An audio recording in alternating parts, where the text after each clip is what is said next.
Welcome to Twizted Sisterz. This is our evening podcast. The Twizted Evening. Twizted Evenings with the Twizted Sisterz. My hair looks wild, bro. As you know, or maybe you don't know and you're new to our podcast here. Welcome, welcome. Welcome, welcome. This is the show where we put our twist on all kinds of things. We talk about motherhood. We talk It really about is all over the place. Yeah. We talk about crazy things like documentaries and life events and just real conversations. They get real unhinged sometimes. They do get pretty out there. Real off the wall. Going off of that, we'll do the disclaimer. Full disclaimer. Subjects like adult content, adult language, foul language, talks of abuse, sexual assault, physical assault, all of the things that could be like super triggering for any particular person. If any of those things are kind of triggering, then maybe hang on for next episode. Usually our Tuesday podcasts are more on like the lighthearted end. These ones I think are going to be more like mental health awareness, talking about the healthcare system, talking about different documentaries that we watch that can sometimes involve domestic violence and things like that. I know that we had a few people on our Tuesday podcast ask about like serial killer documentaries and things. That's probably going to be more here. Lighthearted and funny is probably going to be Tuesday, but you're bound to get it on either one. Yes, Twizted Evening is going to get real twisted. Can't wait. I'm Can't excited. So I'm tired today. Me too. Kids are out of school and it's testing my patience. I have been drained lately. And you know what's crazy is so I talk about all the time how I work like 3 jobs.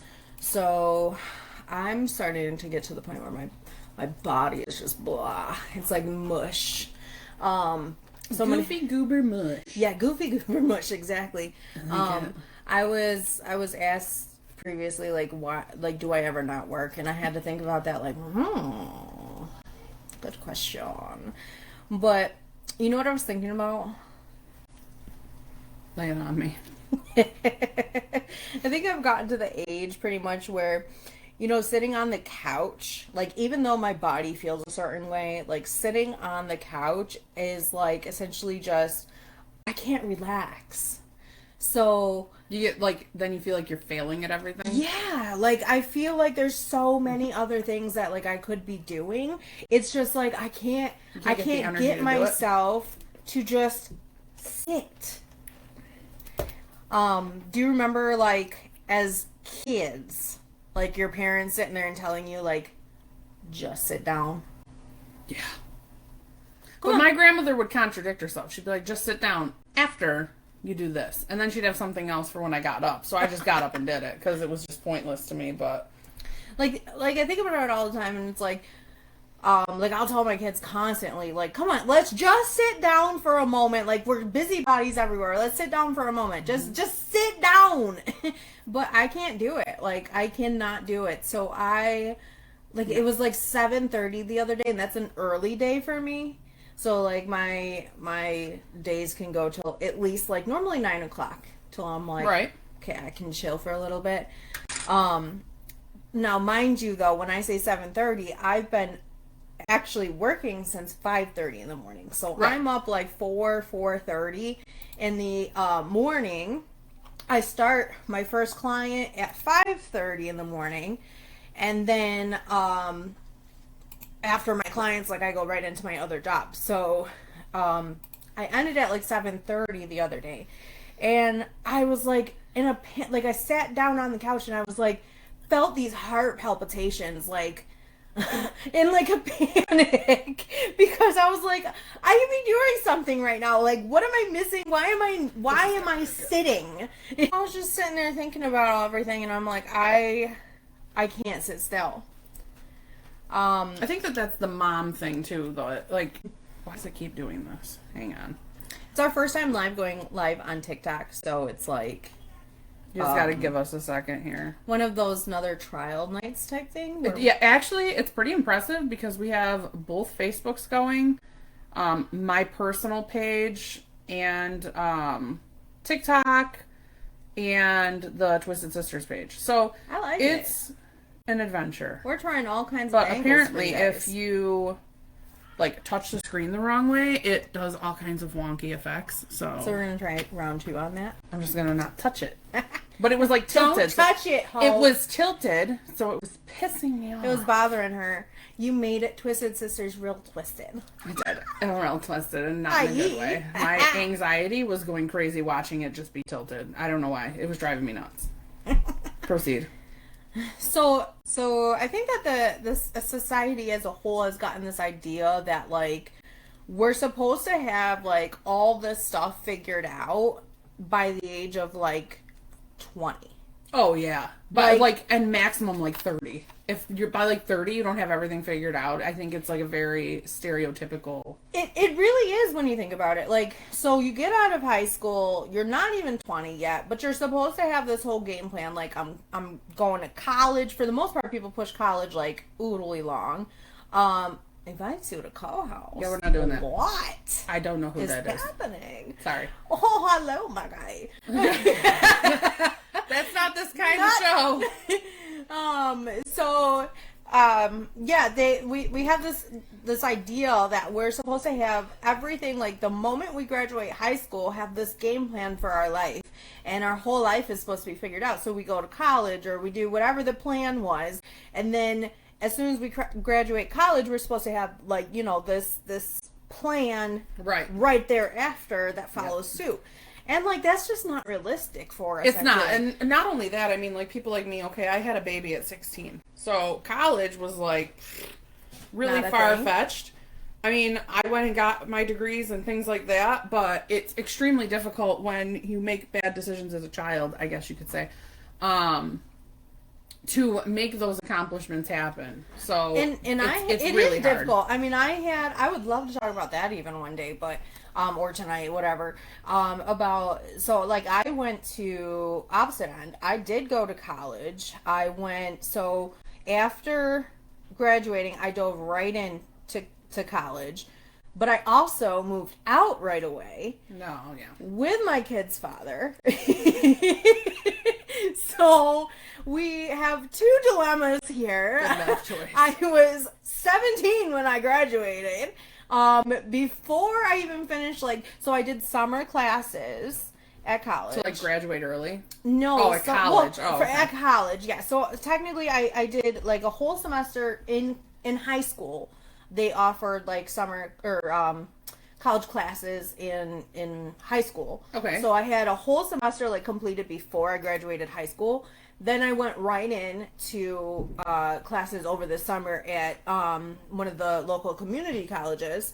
And so I didn't take a break, but going into this, I also, again, immediately upon graduating, moved in with my kid's father.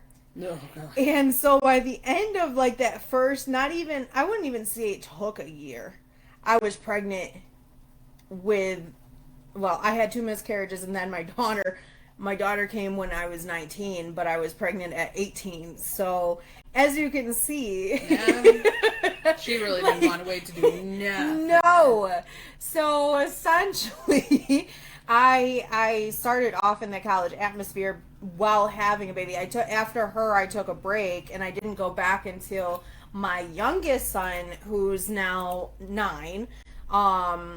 I didn't go back until he was born. So once he was born, I went back, and that was hard. I had 3 kids at that time. I was say even with 1 kid, it's difficult as hell to focus on anything other than your kids. Honestly, it really is. So I had 3 kids, not just one. One baby who, when he was born, he essentially my first semester back, he started having all kinds of medical complications. So then we're being rushed by ambulance over to Strong Hospital and staying a week on end there. While I'm trying to do this, then coming back home, and I had like all these issues where we couldn't figure out exactly what was wrong with him at first. So it took us almost his first year of life to finally figure it out. But that first semester was like insane because he was crying like 23 Nonstop. hours a day. Like we would get like small increments of time where he would stop crying. So I'm going to college, coming home. Going to college, going right to work after, and I was a bartender then, so I'd be getting home at like 11 to 2 a.m., like anywhere in between there. Then dealing with the screaming child. So I would take him. The only way to calm him was to be in the car. Oh. So I remember those days. I tried everything possible with him. Those days give me horrible PTSD. Right. So I had to take him in the car. And we'd be driving around until he'd fall asleep. But if my car shut off, he would immediately wake up, which would set off everything. So I did. I would have to sleep in the car until about 4 a.m. And then we'd be up doing the same thing every day. So I would get like 2 hours maybe of sleep. I'd bring my laptop in the car as I'd drive him around and work on my computer work as soon as he would fall asleep. And I still somehow managed in that whole first semester even to get a 3.78 GPA. Like, that wouldn't have been me. I have no idea how that happened. I walked away with scholarships and all this stuff. So, like, it is possible. But how it was possible, like, it's crazy. I don't know. So, I mean, even, either aspect of that, it's like, it's so hard. Yep. To have kids and then also like do the things that we're trying to do, like college, or have this game plan. Like I'm sure your game plan wasn't to pop out a kid you were 16, I think, right? Yep. Yeah, at 16, like that's was hard. Not my plan.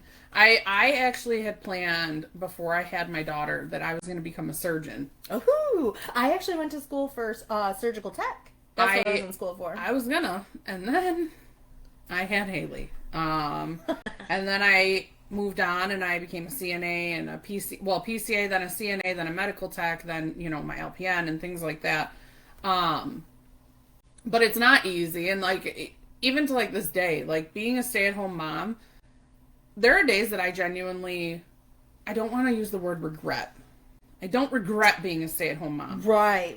But there are days where, like, you question, whoa, would I love to leave the house? Yeah. Not only that, I mean, we've talked about this on the podcast before. Like, there's this, like, how do you want to say it? Like, a stigma that, like, stay-at-home moms just have, like, this lap of luxury. Like, we get to stay in the house all day and we don't have to go to work and we don't have to do that. But little do you know that, like, I am a taxi cab driver.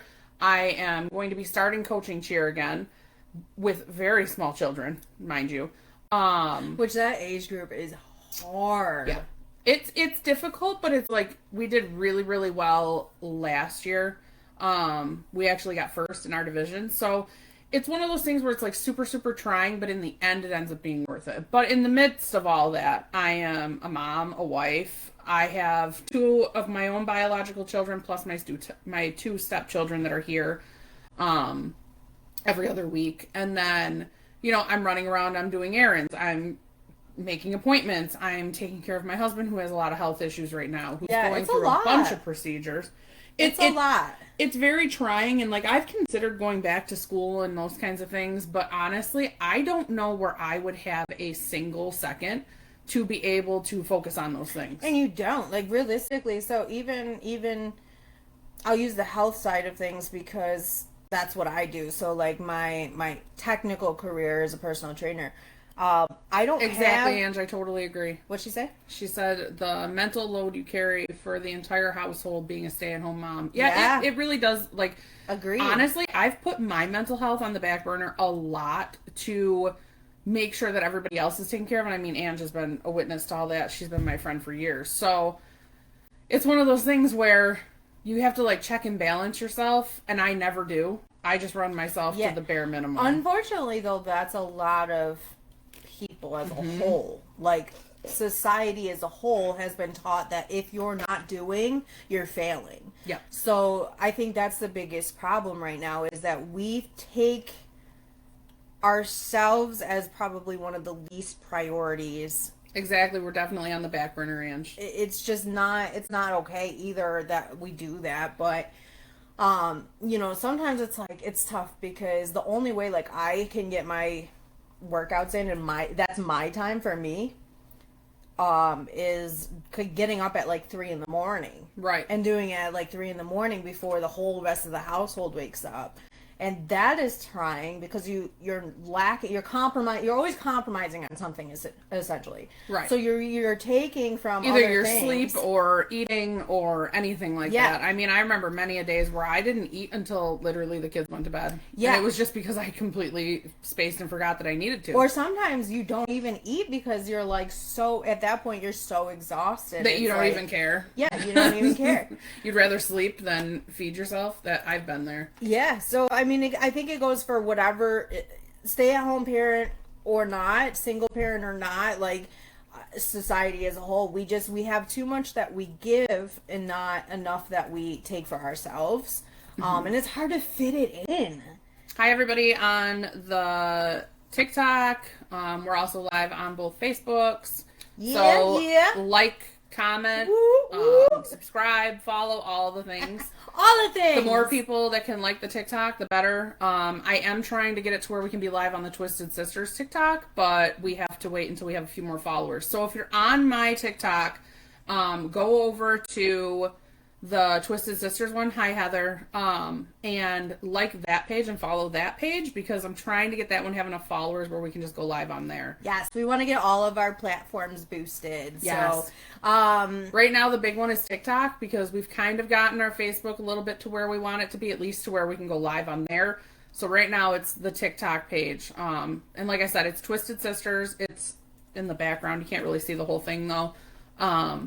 Just Z's instead of S's, essentially, is the best way to put it. And we're also on Facebook, so, and Instagram and YouTube. We're on all of it. So any of those platforms that we can boost, the better. And as we said before, I know that there's some people who just joined in. It's just two moms, two neighbors, two sisters who just sit here and talk about life. Life, all kinds of aspects. So sometimes we get a little crazy and kooky. Thank you, Heather, for the likes. I really appreciate it.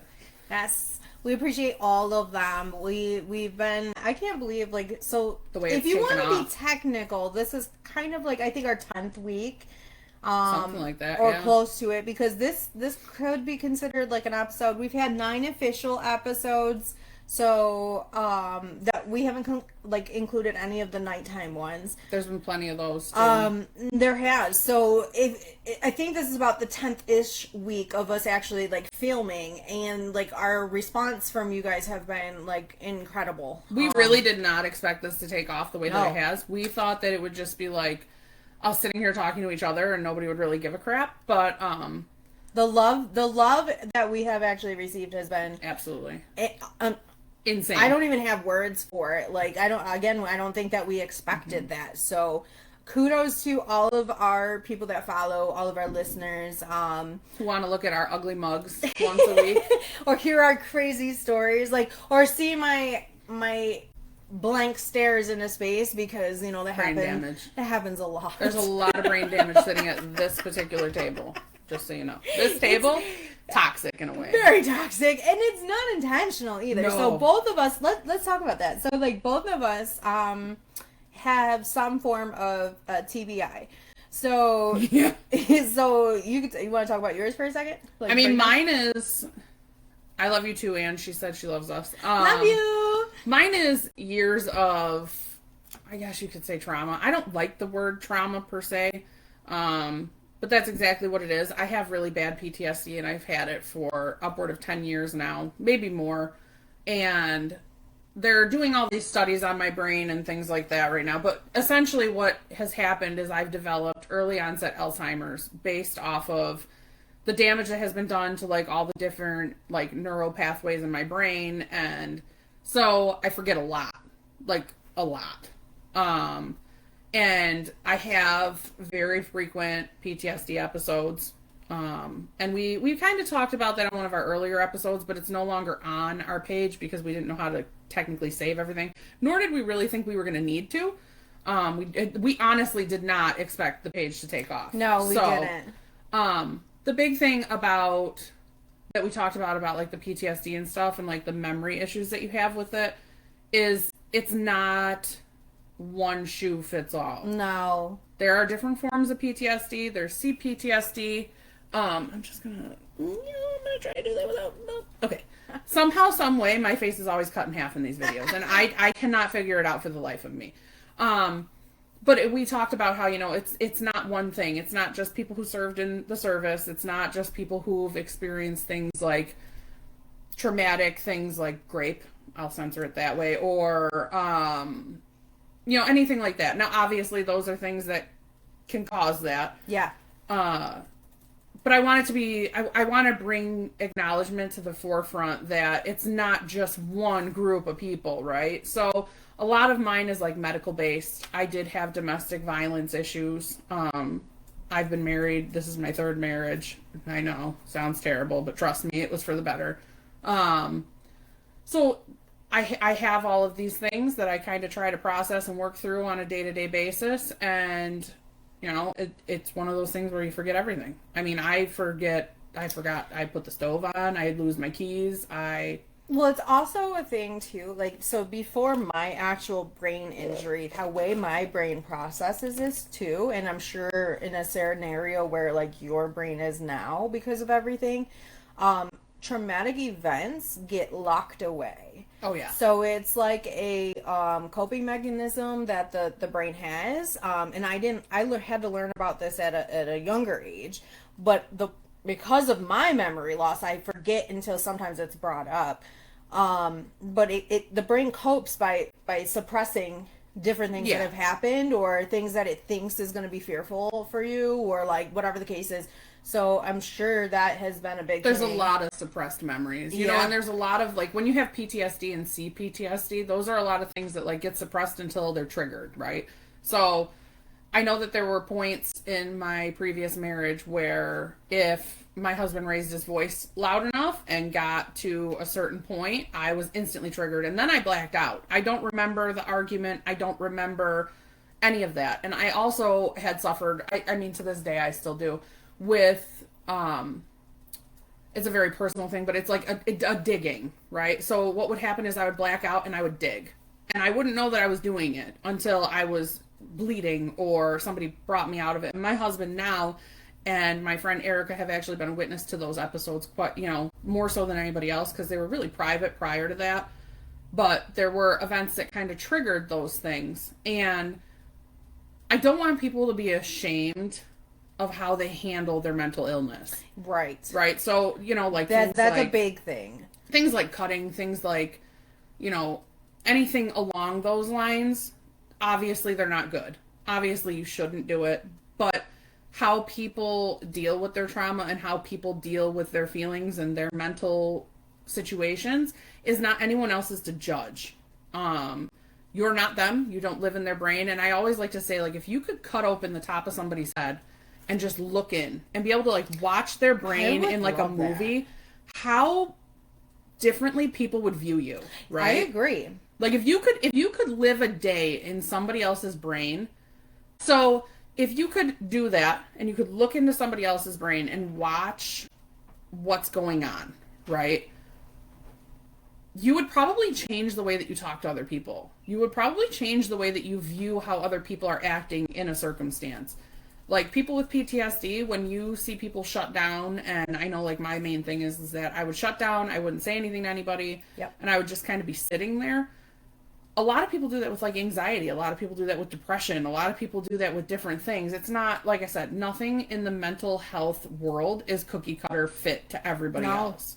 So I really want people that watch this podcast to understand that. And I want everybody to be accepting of everybody, I guess is the best way to put it. So our traumatic brain injuries, we're still moms. We still function. I was going to say, I think the hardest thing for me has been the feeling like nobody understands it. Mm-hmm.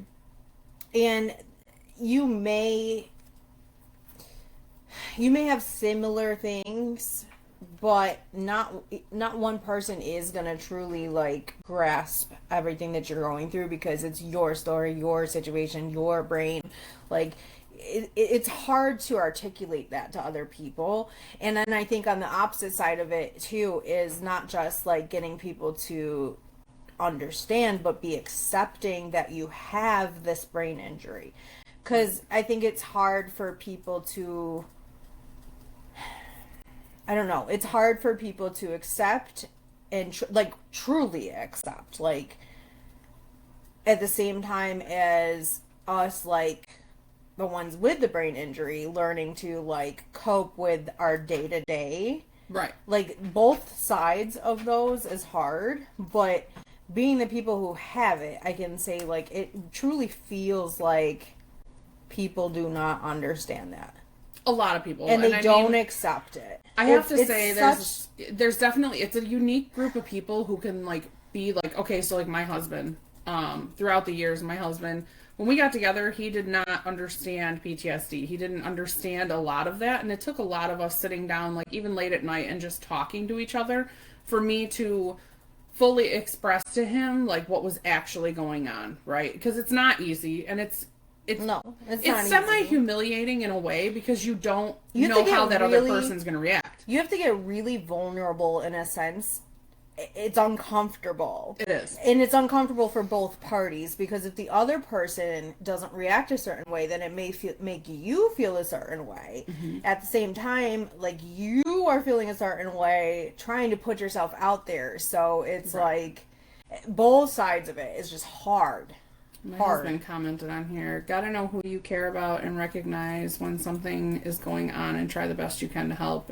Oh, I can't read the rest of that right now, but it's essentially, it's kind of like you're opening up a book to somebody, right? And how that other person's going to react, you never know. Yep. I mean, I've opened up to people who have then looked at me and told me that I was absolutely crazy and that it wasn't a real thing, and there's no way I could have PTSD without serving. It's so... Which is insane to me. Insane to me. So right now, exactly what you just said, I feel like that's how I feel, but for different reasons. Like PTSD is not what I have per se. Although I do actually have PTSD from different past experiences. It just doesn't act up as much anymore than it used to. But when I was younger, going to counselors and stuff with my parents and like different scenarios that I went through growing up, I did have PTSD pretty bad. But for me, what you just touched on, like, repeat what you just said again, because that's my brain issue. What? People are going to make whatever judgment based on you opening up to them? No, there is something specific you just said. Essentially, sorry, see that is my issue. I have a processing issue now. Sorry, I'm in your face. So she just said something about the people, like, I'll have to re-listen. I lost it. I lost my train of thought with that. I'm sorry. Ange said, I saw something before. You see someone with a broken arm or something bleeding, you immediately run over and care and want to help. Someone with something that is invisible, no one rushes to your side. They don't understand, and it sucks. That's it. Okay, that's where I was going with that. So it feels like for me right now, I'm going through my situation where I haven't talked in depth about this except for my close people with me. But I do want to be an advocate for people on behalf of advocating for yourself, because you know your body better than anyone. And I'm going through something at the moment where my brain injury has caused some other things going on with my body, and then my body is causing things with my brain, and essentially they can see something is happening, but it feels like nobody hears it, like nobody believes it. Almost like they don't care enough to dig in and figure it out. Yeah, and they feel like you're making it all up, and that's not okay. Like, I'm not saying people aren't legitimately like having mental issues where they have stuff like that going on where it's all in their head. But there's a difference, and there's a point. And like, if I don't know, I'm so utterly frustrated with my scenario right now, where all these doctors are just like, hey, yeah. You know. I mean, we've kind of both been going through that with the medical field, and like working in the medical field, I can vouch for the fact that there have been people who have advocated, but it just goes ignored because it's just you trying to get attention, or it's just you trying to and I hate manipulate the system or whatever it is. What did he say? I love you too. My husband telling me that he's going back to work. But it is one of those things where there are people who come into the healthcare system and are looking for medications, are looking for attention, are looking for things that are not what other people are going in for. Like Kayla just said, if you're going in there and you're like, this is what's wrong and this is what I'm feeling, and they're telling you that can't be a thing, or, oh, let me look into this. Oh, but it's not that. Like, it's really frustrating. Essentially with me right now, I've had test after test after test. My primary physician knows me very well. She essentially has stated, like, I'm in a health career, so I work as a personal trainer, and I also do bodybuilding. I'm very particular with my body, and I'm a natural bodybuilder. I'll throw that out there only because I watch everything that goes into my body. Right. So that's important.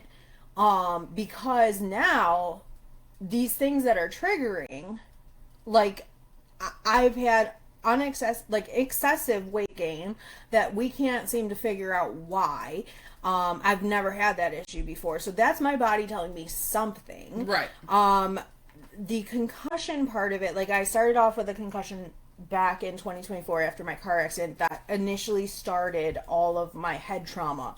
At that time I had speech delays. I had so I would, like, with my speech, my brain couldn't process what I was, like, trying to say, or it was processing, but my mouth couldn't speak it. Right, you couldn't vocalize what you were trying to say. So, like, sometimes I would speak and the words weren't there, or it would stutter. There was a lot I went through for that first, like, year, especially after. That's gotten much better, but there are occasionals with it. And then the memory loss has been huge. Right. It's been huge. So now, fast forward, I'm having issues where the pressure in my head is insane. My ears are constantly feeling like they're going to explode. My eyes are, like, they're blurry half the time unexpectedly. There's causing what they call migraines, but they're beyond migraines, right? So there's I had new symptoms that keep continuing to come because nothing's getting better. It's just different things are showing different up. Things were delayed. So new things like my jaw it started to hurt on the right side. And, like, just little things, and they're like, I had this last specialist who said the tests that he did indicate that I probably am having mini strokes, or I've had a major stroke. It was tests that normally don't come back unless you're, like, a super old person or whatever, and you're prone for those type of things. Right. So they order more tests, and every single test since February has come back negative. I am at a loss because I know something is going on, and I'm so frustrated because I'm living now with such chronic pain. Yep. And nobody seems to take it serious. And then let's talk about, on top of that, the process to even get into certain doctors. Like, I have pushed for certain doctors, and then the process to get into it.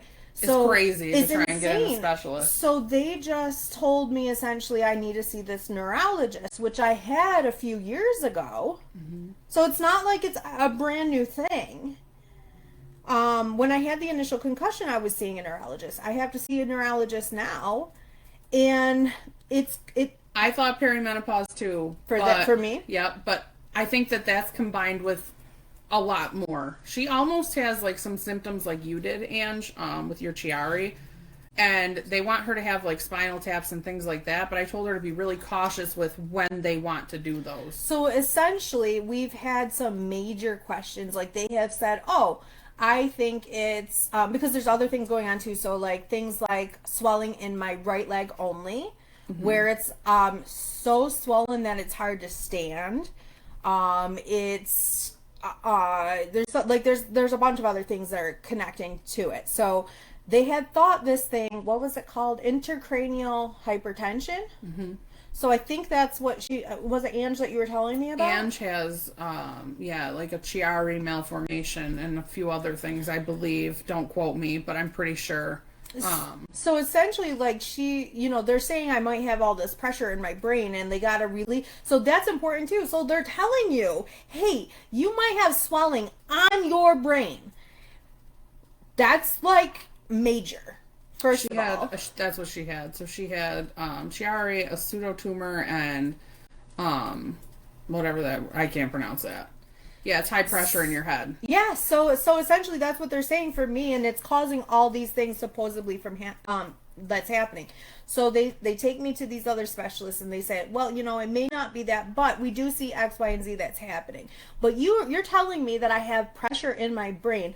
I am swelling potentially in my brain. And then I can't go see a neurologist for 6 to 8 months. I can't get an MRI for 2 months. So I'm expected to sit around with all this in my brain happening.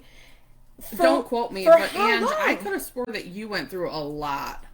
Yeah, she said it can cause the seizures, the fainting, and she even agrees, like, what the hell are they doing? That's where so I'm I remember at right going now. through all this with Ange. I remember Ange struggling to get answers for a really long time, and eventually she was put on life support at one point. And like, if I can prevent that, like, obviously I'm sure Ange didn't go into it being like, hey, I'm gonna get sick like this, No. But it's to a point where does our healthcare system draw the line and be like, no, we're figuring this out? Like, I know we watch these shows, these medical shows, and they're just shows, but I would really love to have freaking doctors like That's the shows what it was. we watch. She was actually put into a coma because she couldn't stop seizing. And I don't want that, obviously. Like, obviously, I'm sure you didn't want that, but like, to sit there and have to put somebody into a coma because of all this stuff, like, obviously, if it was like last case scenario and they have tried everything, but the problem is they're not trying enough for me. They're not fighting enough for me. Yeah, even Ange said, like, you just have to keep pushing for it, because I mean, it's one of those things where, unfortunately, insurance plays a huge part in that, right? Like, your insurance is not going to look at you as, okay, so you're this however old you are, and you used to do bodybuilding, you used to do all these things, so now you want us to believe that all of a sudden you have this issue. They don't want to believe that, and they don't want to have to cover you having all of those procedures done. That's kind of how it was when I eventually had my hysterectomy. I had to, Ange knows, I fought for years to get that. Well, so I was looking up statistics and things like that because I was really curious on, like, what happens, like, with all of this. So essentially, it in terms of just concussion, so because mine started from an initial concussion, that's the rabbit hole I started down. Initial concussions, only 1 in every 9 concussions are actually diagnosed properly. 90% of concussions are probably never, like, actually properly diagnosed, and that's because most of the symptoms are things that are similar to other things. Right. So that's scary on its own. But then I delve deeper, and like people like me who have like these undiagnosed things. I don't even know what to call it. Like, we are fighting undiagnosed illnesses at this time. Like, so essentially, people with rare diseases, it can take 5 to 7 years on average before receiving a correct diagnosis. 5 to 7 years. And most of the symptoms, they're told, are psychological, so they're misdiagnosed. Well, yeah. This is back to where I'm at. Like, again, why are we being told we're crazy before we actually say, let's be a doctor today? Well, and that's, I mean, before I was diagnosed with PTSD and anxiety and depression and all of those things, now you're going back I mean, I think when it started, I was like 18, 36, 37 now. I don't remember. But back then, you come in with like a racing heartbeat, or you feel like you're going to pass out and you have chest pain and things like that. They instantly would tell you that you have anxiety and you just need to go home. Whereas somebody like my husband, who initially thought that everything was just anxiety, turns out it's not anxiety. He has dead nerves in his heart. Mm-hmm. He is actually in active heart failure right now. It's one of those things where they go for the easiest diagnosis. Which, I'm sorry, but sometimes it's exactly, not easy. And so it's one of those things where those symptoms just get worse over the years, right? Because you're sitting and you're waiting for this diagnosis, and you're living in the thought process of, okay, this is what they told me is happening. Okay, that's what's happening. Because they're medical professionals, right? You're supposed to trust them. Yeah, you're supposed I to don't trust a single doctor on this planet until I know that I've been heard well enough. I'm telling you, this has been the hardest process for me, because who I thought I could trust. Like, my physician, I have stood by her through a lot of this, because I'm like, she knows me well. She saved my son when he was a baby, and, you know, we wouldn't have had Cameron had she not intervened when we saw her once.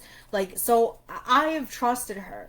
But now I feel like she has so many patients that it's just an afterthought. Like, she doesn't, again, I love her as a person. However, I think that she's in a predicament, like so many others now, where they have so many patients. They have such a high patient load that they are not being personable to one patient. Yes. And it's to no fault of their own. Yes, I can sympathize and understand to an extent. However, that's a problem in this. That is a major problem, because how many people are going to die because you haven't, like, properly done your job as the doctor? Exactly, and that's what I mean. So, like, it starts out like you go in and they tell you, okay, you have anxiety, that's why your chest hurts. And then you go home and you wait and you're like, okay, my chest just hurts because of my anxiety, right?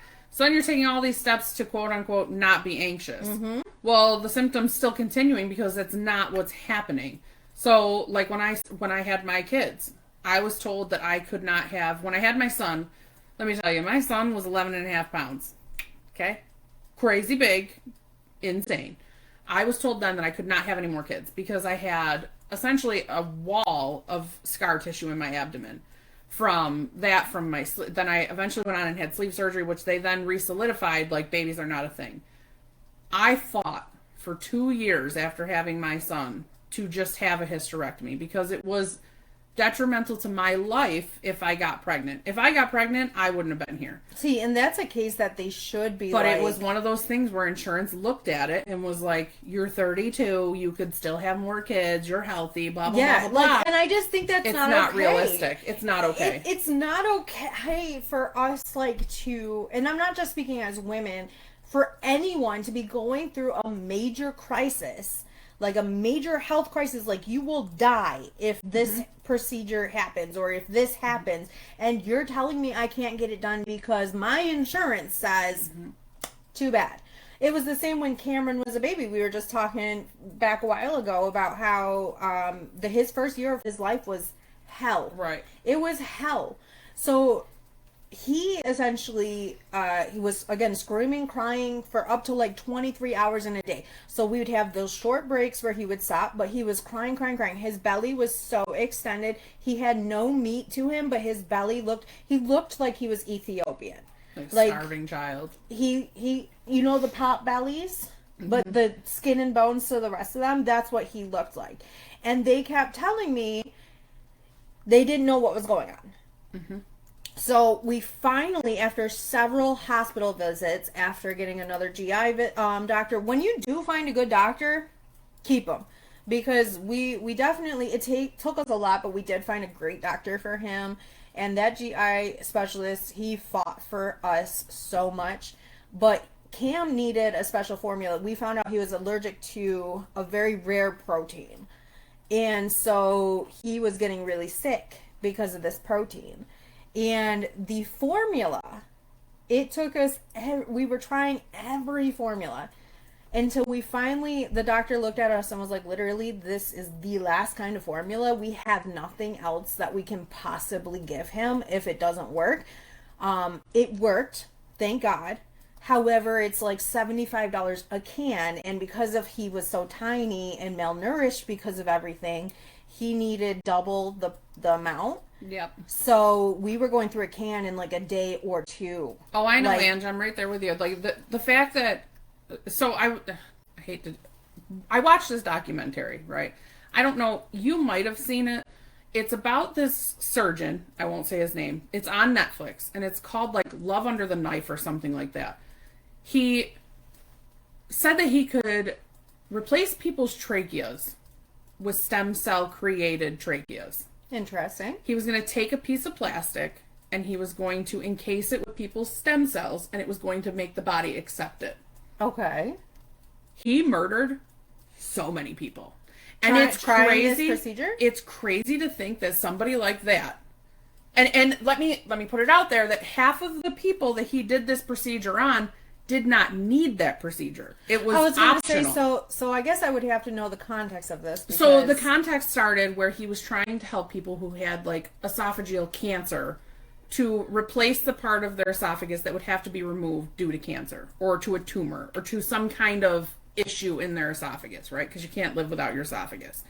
So he was trying to replace chunks of people's esophagus. And what he was doing was he was claiming that he was making them from stem cells. So it was essentially building an organ from your own stem cells, right? Which would sound ideal. You know, you could grow your own liver, you could grow your own esophagus, you could grow all of these things, and they were from your stem cells, so your body wouldn't reject them. Okay. But what was happening is the first person he did it on, they survived the surgery, and he developed like a massive infection right out the jump.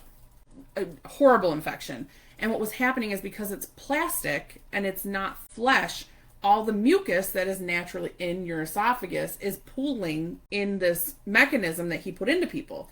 And they're not able to clear it. Because now the tissue surrounding this is inflamed, infected. And you're essentially drowning in your own fluids at that point. That's what was happening to these poor people. And towards the end of it, like there was one woman in particular who opted to have this procedure done because she had had a tracheotomy. So she had like the little hole that she would breathe through. And she didn't want that anymore. She wanted that procedure done. They did the procedure, and the same thing happened, where, like, she was essentially not able to breathe. And they didn't catch on to him doing this until there was, like, 6 people that he unalived. So this had to have been, though, because This was overseas. FDA? This was in Sweden. Oh, okay, so it's different. The craziest part about that, though, is that that's where the medical Nobel Prize was coming from. This was like a world-renowned hospital that was letting this happen, and nobody batted an eye because he was saving lives. But then you have people like us who, obviously not as severe of a scenario, right? Like hers probably. But like, even still, it's like pushed under the rug because it's not a cookie cutter case. It's not going to be solved with one test. It's not going to be like that. And it's crazy to think that there's people like that doctor. And I mean, he had claimed that like he did medical studies. He claimed that he did all this stuff. Come to find out he did none of it. I mean, now granted, there is a very fine line between me asking for them to figure something out and to also just throw me in a procedure that's never been tested before.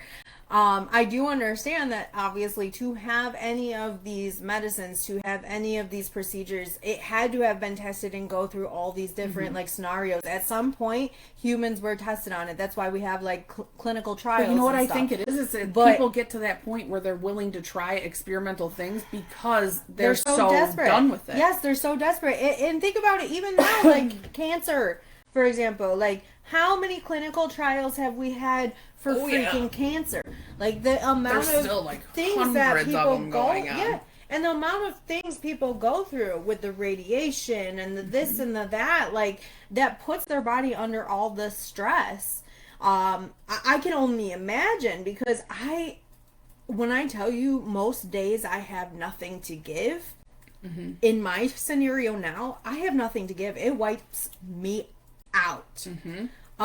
So being in their scenario with Right. those radiations and, you know, the medicines they're taking on top of the cancer attacking. Like, I can only imagine. I would probably be like, yeah, sign me up for anything right now. Right. You know? Insane. I want to take a break and have everybody like and comment and share. We are on TikTok and Facebook. So if you can go over to the TikTok, it is my personal page right now. We're trying to get the Twizted Sisterz page up and running. So if you could go over there and like it and join and follow and all those things, we appreciate everything. I think we're up to like 300 and something follow or hearts on TikTok. So the more we can get there, the better. We are going to start to push our TikTok more, like I said. And Instagram. And Instagram. We are on pretty much every platform now. We have a Spotify, we have a YouTube, we have Facebook, we have TikTok, we have Instagram, like all of it. Your Twizted Sisters are invading everything. And we can't wait. We're pretty excited. excited. Yeah, buddy. So I have something kind of lighter in the mood. Okay, let's go for it. It's a would you rather. Oh, see, I didn't come up with any of these because I knew like we get pretty dark and twisted on our evening podcast, so I didn't think. Well, of this one's any. kind of twisty. Okay. Would you rather? How do I put this so that it's acceptable for all the forums? I'm a little nervous now. If we got to think about acceptability, like. Thanks to my husband on the TikTok. Oh, I do have dad jokes if you want me to throw a few at you. I didn't do them last time. Oh, jeez. Her dad jokes or something. Would you... This kind of goes off of our animal one that we did last time. Okay. Would you rather... Now, these animals are actively pursuing you. So... And you're within a small space. We'll say like a store or a mall. Okay. Would you rather have to evade 10 scorpions or 10 black mambas? Now, I did it this way because the last time she played the size difference on me. Is a black mamba a spider? It's a snake.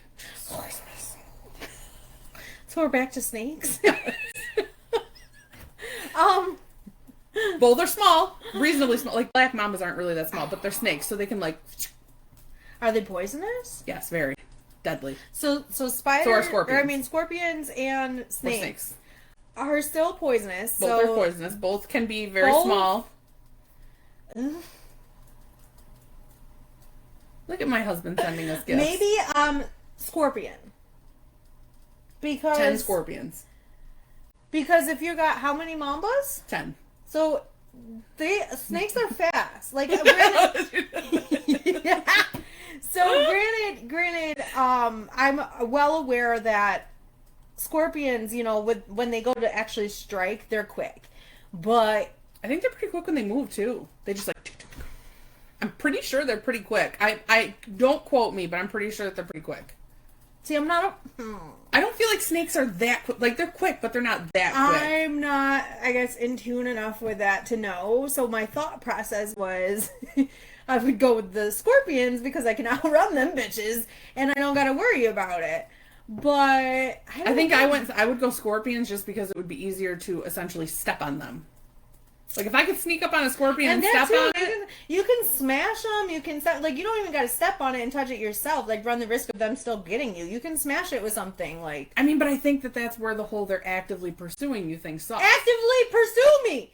I dare you! I'm taking something. Scorpions, too. I'm taking something and I'm knocking the crap out of you. She said they're venomous, but not to humans. What? I've heard that they are venomous to humans. Scorpions? Yeah. Yeah, I thought they were. I think it's like just a lower degree than like actual snake bites. Maybe not. I honestly don't know, but I thought they were. I have heartbreaking news. Oh God. Neil the seal is going back to sea. If you don't follow the page, I love Neil the seal. He is my spirit animal. He's in Tasmania, Australia. Don't quote me if that's right, but he comes to land and just wreaks havoc on this town. I was just informed of Neil the seal from this past podcast. They were talking about humanely euthanizing him because he is so comfortable around people. But why do you have to do that? That's crazy. He's not harming people. He's just going crazy on, like, traffic cones and, median blockers. Running into things. Like, I saw a video where he tried to hop over a fence, and I couldn't have related to something more in my entire life. That the whole fence just to the ground. I was fantastic. so proud of Neil. Neil. But now Neil is done molting. And I and love he's leaving. hearing the people talk about him. They'll talk to him. They'll be like, Neil, you can't park there. do that, Neil. And he's fantastic because he literally, they put traffic cones around him to let him lay in the road. Because he's like, I'm going to do what I want when I want. I'm ignoring you. I fully support Neil. I happen to love Neil, and I'm very sad that he's leaving. He'll be back next year, but yeah, it makes me sad that they're... why? They need to leave him alone. Yeah. Did you see the Marineland whales are being relocated finally after 2 years? That's cool. Don't know why that took so long, but I did not. All the belugas and porpoises, I think that's what they're called, dolphins or porpoises, are getting moved from Marineland to different sea worlds and different like aquariums across the United States. They will no longer be in Canada. Why? Because Marineland's been shut down for 2 years and they've just been living in these tanks. There's no Marineland? No, it's been shut down for 2 years. 2024, I think. Wait. They have to have people at least go take care of them. Oh, well, they do, but they're just living in containment with, like, little to no interaction of anything. So now they're going to different homes. Like, one I think I saw was going to Georgia. One was going, or a few were going to, like, Florida. Set them free again? Because they're essentially ones that, like, grew up in captivity. So once you release them, they're not going to know how to feed themselves. They're used to someone feeding them. You got to remember, even if they weren't born in captivity, they got into captivity through, like, a rescue or things like that, where now they're used to people feeding them. So you put them in the wild, they're not going to know how to survive. That's tough. I don't know. I mean, at least they're going somewhere and not just, like, sitting in like, the thing. Like, I disagree strongly with, like, the orcas being in there, because I feel like they're way bigger than any other, like, whale or whatever they're going to put in there. But it's insane that it took this many years to get these whales out of there. I would love to know why it took that long. Like, that probably that because it's like thing. International. I mean, you got to remember that's Canada, we're the U.S. Okay, but still, like, you can't have these, and most of these things are almost endangered. Like, so I believe belugas are endangered. They might be. I don't know, but why would you then just keep them there? Like, I'm thinking of narwhals. I think narwhals are really endangered. I don't think I've ever not seen extinct. a real I think they might be extinct or borderline on it. I've never seen the one. unicorn horn. They're cute, but I've never seen so one. Neil the seal is leaving and going back to the ocean, which makes me sad, but it is sad. Let me hear these dad jokes. Oh, you ready? On me. It's Kayla and Hope's dad joke time. Here it goes. If you didn't, that's our new theme song. Buckle up, buttercups. Buckle up! Okay, you ready? Mm-hmm. Jesus. Ready? Yeah. What was Bruce Lee's favorite drink? Favorite drink? Yeah. I don't know. Sake? Isn't that a Japanese drink? Am I crazy? What is it? What? So stupid. What? So dumb, dude. That's a good one. That's a really good one. Yeah, that was a good. I'll give you that. That was pretty That's good. a really good one. Okay. This one's kind of dumb, but I can't wait to hear it. they're dumb. My friend Tony asked me not to say his name backwards. I said, "Why not?" That really took me a hot minute to process mentally. Good God. That would be one where if you asked me that joke, I would have to write it down. I'd have to write it down like I did with the one joke. She would be there for hours. I'd be like, what are you talking about? Why not? Because I said so. I think it's great. I got one more. Mm-hmm. Karina thinks you're hilarious. Just so you know. I am hilarious, thank you. She's something. I got one more. You ready? Yep. What did the blanket say when it fell off the bed? Oh, sheet. Oh, sheet!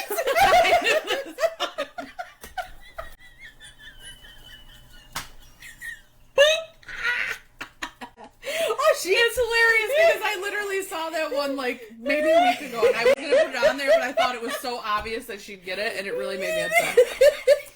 I saw so many I was like, oh, I love these. Like I said, those things are usually more on our Tuesday. Yeah. Today was more of our, like... Those, I only have those because we didn't end up doing them on Tuesday. So Yeah, it worked out. It worked out. But, you know. Yeah, they're incredible, some of them. Some of them are really good. So, the other thing, now that I have all three of these going, which is kind of crazy to me. I love it.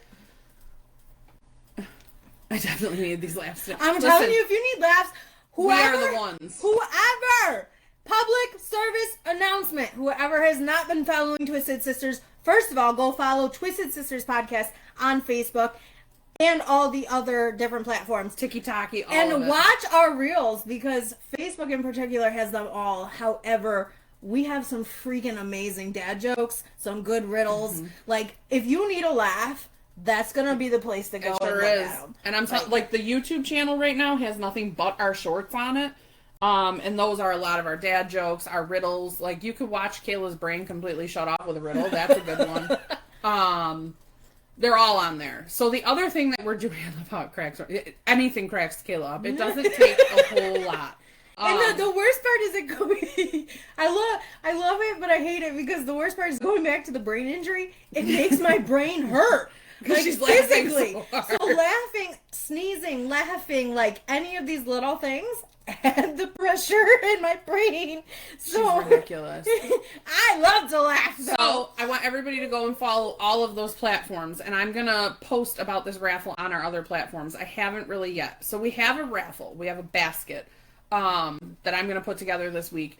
It's a t-shirt, a decal, a gift certificate to our sponsor, Hair by Monique, and then like a bunch of goodies, bunch of junk. Yeah. And if somebody wants to add to that sponsorship basket, we are all for it. If you have something that you want to, do that as a sponsorship, reach out. We are so for it.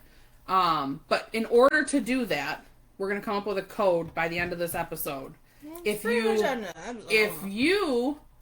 go and comment, or you message us with the code, or you comment with the code, I'll even take a comment at this point, you get one entry into the raffle. Otherwise, it's going to be $10 for one, or 2 for $15. And then we're probably going to let it go for about a couple of weeks, honestly, just to get people in there. Probably close to the end of July. Yeah, I would say probably the first episode in August is when we'll announce the winner. Just so we have more time to add to the basket, things like that. It's going to be good, guys. So, you're going to want to go in. If you haven't seen our Twizted Sisterz merch, we had an order of that. Did it officially go out yet? It did not. I'm taking it out to Ange this week because it's my best friend and she knows that I have brain mush. But we got the order in. She placed an order. Kudos to you, Ange, for being our first one. Her and Stephanie. And Stephanie. So we have that order out, but go and check out the merch because it's really cool, and I love seeing the kids rock them. All of my kids love wearing their Twizted Sisterz shirt. My daughter has they one wear too. them to Canada. They've worn them to the zoo. They've worn them everywhere. And I love it because they are so proud of it too. They'll be like, "Hey, look what I'm wearing!" Mm-hmm. It's so cool. And they'll tell people it's my mom's podcast. That's you have to go watch it. My daughter has one. I still have to make one for the boys, but yeah, so it's really cool to see our stuff getting out there, but definitely go and take a look and enter our raffle so you can message either one of us to be able to enter and get your official purchase into the raffle, and we'll get that going till the end of, or towards the end of July. It'll be probably, like I said, that first episode. Sorry, apparently TikTok needs me to solve a puzzle to keep this live going, which is crazy to me. Hi. Oh, yeah. She said, because I haven't gotten out there yet. I am trying to con my husband into taking me on the motorcycle to bring it to you. So, but yeah, so we have all of that stuff on the Facebook. We have some of it on TikTok. I'm not totally sure how much is on there, but I think that the merch is on there. If it's not, it will be soon. Same with Instagram. I haven't uploaded it yet to Instagram. I'll tell you what, running all these platforms, it's hard to remember where we've already put stuff. Because I mean, I've gotten better with as soon as we post something on Facebook, I try to immediately post it on Instagram, but then she runs TikTok, and so we're like coexisting with all of these. Yeah, I do like Facebook, TikTok, and YouTube. She does Instagram, Facebook, and whatever else. Yeah, in she between. like makes the reels half the time because I can't sit there and do it. It drives me crazy. It has been a process. But yeah, I want everybody who's on the Facebook page to go over to our TikTok page. Yes, find us, please. Yes. You have to. I don't know if you follow this page yet, but follow this page, and then if you look underneath there's links to everything. Yeah, so go through and... Facebook is the best way to ultimately like watch or listen, but that's where we are the most. And then outside of that, we are trying to get everything else up to date because we're just learning about most of these other things. So like Spotify just got started, YouTube just got started. Yep. But we are getting it there, so we're trying to catch them up. And we are pretty hilarious on Tuesdays. I won't even lie to you. And the full episodes, like you guys got to actually go and watch the entire full episodes because those are there's some real goodies in there. They really are. We mush them up a little bit. Like I said, I love our reels, but they really don't touch base on like because I do most of the reels, like trying to put them together is like hard because I'm like, but there's so much good stuff. There really is. Like the reels are really good, but you should watch the full thing. Yes, Yay. Go follow the rest, and thank you for following this one. Yay! The TikTok has more of the, like I said, the reels and stuff like that. We are live on my personal TikTok right now, just because we don't have enough followers to go live on the business TikTok yet. So I want everybody to go over there and like the TikTok, because you guys did phenomenal at getting us to 100 followers on here. So if we could do the same thing over there, that'd be even better. Yep. I'm so for it. All the things. What do we want to do as a code?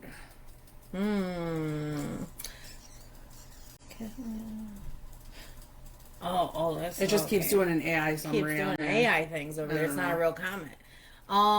Let's do. We got a basket raffle. Let me use chat.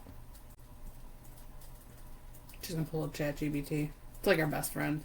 It really is. I love it. Since doing the podcast, I have used ChatGPT for so many Everybody things. on the TikTok, like, comment, all the things. Like I said, we are trying to boost this over to the Twizted Sisterz TikTok, but for now it's on my personal page. It's a podcast where we talk all things motherhood.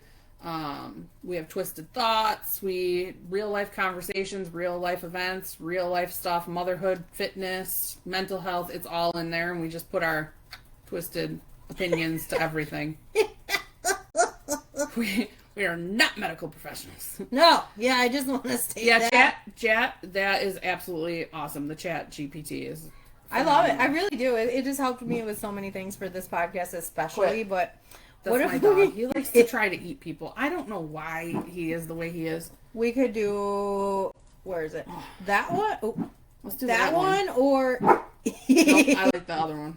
So today, because today's episode, we talked about our TBIs and all that fun stuff. So today's episode, we're going to drop the code Hot Mess. Hot Mess will get you an entry for Hot Mess, our basket raffle. And that goes for TikTok as well. So if you comment on my page or you send me a message or whatever you want to do, whether it be message, comment, whatever, Hot Mess, I will put you into the raffle. Like I said, there is a gift certificate in there for Hair by Monique. There's probably going to be like a few gift cards in there. Honestly, we might throw a few of those in there for like, a coffee or something like that. Just throwing stuff out there. I want to leave some of it like a mystery, so you don't really know everything you're getting. But you're going to get a shirt, you're going to get a decal, all of those things. And the way we're going to do that is whoever wins, I'm going to message you. You're going to tell me what size shirt you want, what color decal you want, and we're going to go from there. Yes. Yeah, buddy. So like, comment, subscribe, follow, all the things. And like I said, I want everybody to go over to the Tiki-Taki. We'll do Tiki-Taki this week. This week, we want the Tiki-Taki to blow up. So go over to Twizted Sisterz Podcast on TikTok and follow. Comment, do all the things. Try to boost that page as much as possible. We also may do these raffles like every other month, maybe every month, depending on our sponsors and how everything is looking. We do have a few sponsors in the works that Yes. we're kind of solidifying things with. If you want to sponsor the podcast, you do not have to have a small business to do that. We have posted ours, which we can repost again, our sponsorship opportunities. But again, there is a custom option. So you can sponsor in multiple ways. Yes, there's custom ways. There's all different kinds of stuff. Nothing is kind of off. So if you bounds, like that the makes crazies, sense. if you like the very Twisties. off the wall twisted moments, and you want to keep these coming, make sure you reach out and I mean, and who wouldn't want to be mentioned in all this craziness? By the way, our sponsor, Hair by Monique. She does both of our hairs. I look crazy today. Hers looks gorgeous. I cannot take the hat off right now because my roots need to be done. But she does a great job. She makes you feel welcome. I recommend her. I've always went to her. I will probably have my dreadlocks again soon though, so you know, she might be mad at me. But We're getting another appointment so that we can get this fixed. Here. twitched up. You The know. top, huh? Alrighty guys. We love everybody and we hope you have a super twisted day. Yes, have a twisted day. Like, subscribe, and follow all the pages. All the things. All the things. Hang on, now I gotta end all this stuff. Oh yeah. Bye. Bye. And Love you, then- bye. You're gonna come in close. You zoomy. Hold on. Bye. We got one more. One more. This one. This one gotta go. This one's really delayed. Hold on. Goodbye. You guys get to hang out with us for like a few seconds longer than anybody else. How lucky are you?